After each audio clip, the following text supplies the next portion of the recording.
Let's be honest. The book of Ezekiel can feel, well, a little bizarre. You've got strange visions, dramatic prophecies, and some really odd behavior. But today, we're going to peel back the layers on its powerful opening chapters. We're going to try to understand the man God called to speak some very hard truths to a nation that was completely falling apart.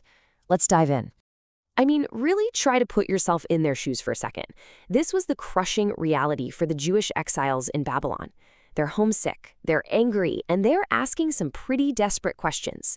Did our God lose to the gods of Babylon? Is this it? Is there any hope left at all? This is the dark, desperate world that the book of Ezekiel speaks right into. So, to really get Ezekiel, you have to understand the catastrophe that shaped him. And this wasn't just some political mess. For the people of Judah, it was a total spiritual collapse.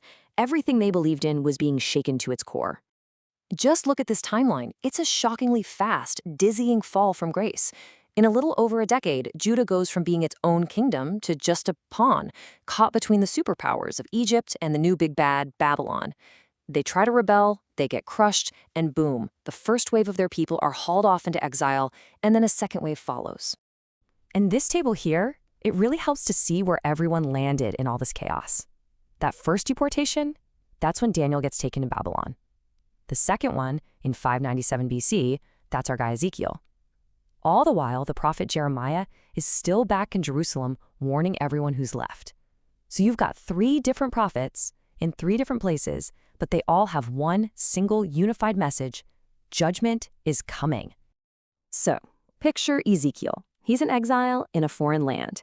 And it's right there, in that place of utter despair, that he has one of the most wild, incredible, and frankly terrifying encounters in the entire Bible.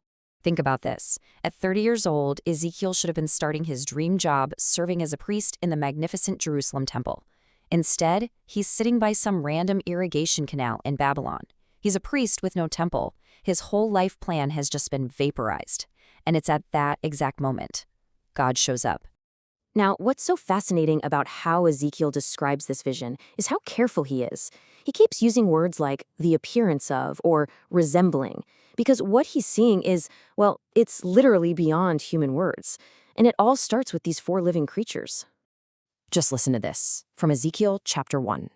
Each had the face of a man, a lion, a bull, and an eagle. Under their wings, on their 4 sides, were human hands. He later figures out that these are cherubim, a kind of angelic being he would have known from the artwork back in the temple. And then you get these wheels, these giant whirling wheels that sparkle like jewels, moving in perfect sync with the creatures. And, get this, they are covered with eyes, seeing everything, moving in any direction without even needing to turn. This is a vision of God's presence, totally mobile, all-seeing, and unbelievably powerful. And here it is, the climax of the whole vision. From Ezekiel 1, verses 26 to 28. Above the expanse there was something resembling a throne, and seated on that throne was a figure that looked like a man, like a rainbow in the clouds on a rainy day. This, he says, was the appearance of the glory of the Lord. And when he saw it, what else do he do? He just fell on his face. So this mind-blowing, overwhelming vision, it wasn't just some light show. It was a commissioning. God showed up like this, in Babylon of all places, for a very specific and a very, very difficult purpose. God's first words are, wow, they are blunt. This is from Ezekiel, chapters 2 and 3. Son of man, I am sending you to the sons of Israel, to a rebellious people, but they will not listen to you, since they will not listen to me. Can you even imagine that?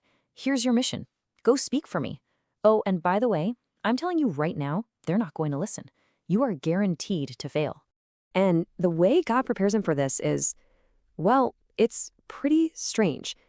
God holds out a scroll, and it's covered on both sides with words of lamentations, mourning, and woe. And then he tells Ezekiel, open your mouth and eat this. He had to literally internalize God's painful message, make it a part of his very being, before he could go out and speak it. And the weirdest part? Even though the words were so bitter, he says it tasted as sweet as honey. So how does Ezekiel react to this insane vision and this impossible mission? Not well, at all.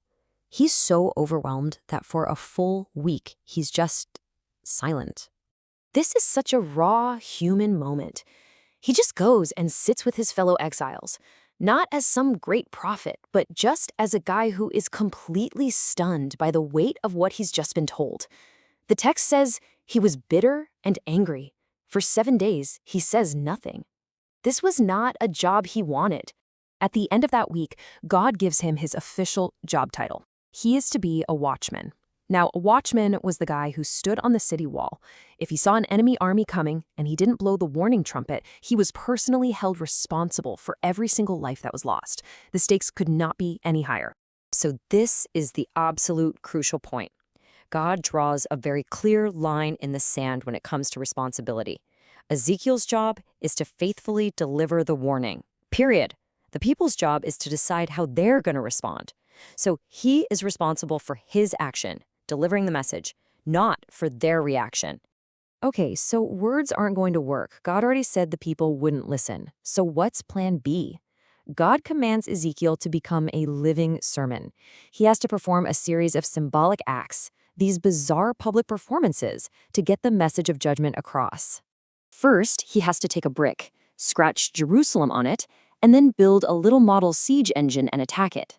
Then, for over a year, he has to lie on his side for a set time each day, symbolically bearing the weight of his people's sin. And finally, he does something absolutely unthinkable for a priest. He shaves his head and his beard, which was a public sign of deep humiliation and mourning. And that hair he just shaved off, that had a message all its own. He divides it into 3 piles. He burns 1/3, representing everyone who will die from famine and plague inside the city. He strikes another third with a sword, for those who will be killed in the fighting. And he throws the last third into the wind, symbolizing the survivors being scattered into exile. But then, he tucks just a few hairs into the hem of his robe, a tiny, almost hidden sign of hope that a small remnant will survive. So you've got these terrifying visions, this impossible calling, these grim public charades. It's all so severe, so harsh. You have to ask, why? Why would God bring such a devastating judgment on his own people? Yeah, that really is the central question of the entire book, isn't it? Because this isn't about punishment for punishment's sake. This whole devastating judgment had a very specific and, believe it or not, a redemptive purpose. And the answer is repeated over and over, something like 60 times in this book. Here it is, in Ezekiel chapter 6, verses 4 and 7. I will make your slain fall in front of your idols, and you will know that I am the Lord. You see, judgment was a kind of severe mercy. It was a divine wake-up call, designed to completely strip away every false hope, every idol they were trusting in, so that they would finally know who God really is. And that kind of leaves us with a challenging thought to chew on. The message of Ezekiel is that God, like a loving father, will discipline his children for their own good, to bring them back to reality. So the question for us today is this. If that's true, what wake-up calls, what divine warnings might we be ignoring in our own lives?